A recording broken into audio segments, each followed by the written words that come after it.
Hey, what's up and welcome back to Interpreting the Stars, where today I'll be talking about a brand new Netflix film set to hit the streaming platform on September 29th. This is No One Gets Out Alive. No One Gets Out Alive is essentially about a young immigrant woman who, as she has no real identification, is forced to move into a boarding house that has a dark history. The more she stays there, the more she uncovers the secrets that lie waiting in the dark, including a deeply mysterious wooden box that she keeps seeing in her dreams. The main thing that attracted me to see this film was essentially the poster and the title, which for whatever reason really lured me in. Something about it looked very compelling. Anybody who watches this channel knows that I've kind of gotten into a little bit of a niche with horror, and I've been having a blast with a lot of these films. No One Gets Out Alive is an interesting movie because it really is compelling when you watch it, but at the same time, it's sometimes super frustrating, and I'll try to explain why. So this film kicks off really well with its aesthetics and the way that the spirits in the movie look, which are always lurking in the shadows, sometimes looking darker than the shadows themselves, which I'm sure is not very easy, but it's perfect. These ghosts just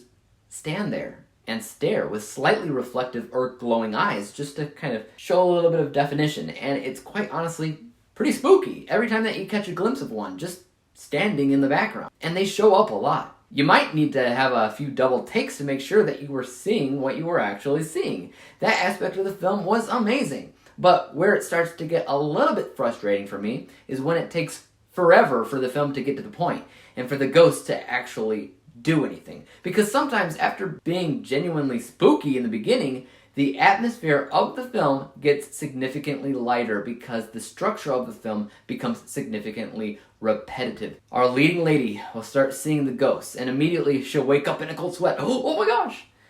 Every single time. It happens for what I feel like is 15 different times. I'm not even kidding. It got to the point where the girl was looking at a ghost and I was saying in my head, she's about to wake up in a cold sweat in 3, 2, yep, there it is. Yet, even though the spookiness of the film started to die out, I knew deep down that eventually the film had to do something, and it does, around the halfway point, I'd say. That's when things start to get crazy, and I love the third act of this film. It's insane, and I love the way they decided to conclude the story, too. Really fantastic stuff, but it is, unfortunately, something that takes way too long to get there, that I wouldn't be surprised if some people just turned it off.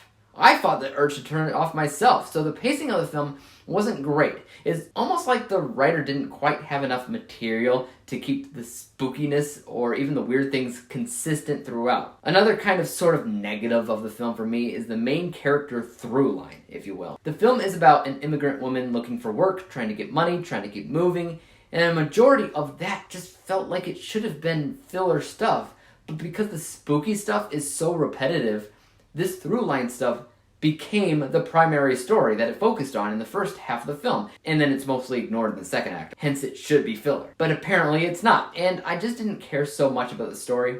I also can't really imagine many others loving it either. What they came to see is the scares, and while they are there, they are pretty uneven in my opinion.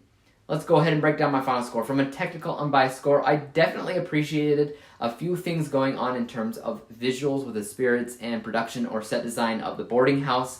I also thought some of the performances were relatively strong.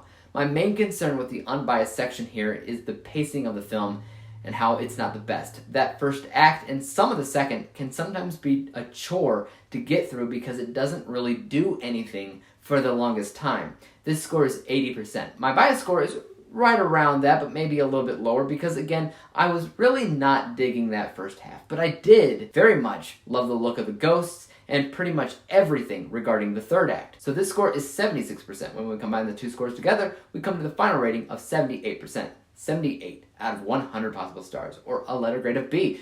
Have you guys seen No One Gets Out Alive yet? If so, let me know what you thought about it in the comment section and down below. And as for YouTube, you guys know what to do. Hit that like, subscribe button, and bell to be notified when I come up with the next review. And until then, peace out!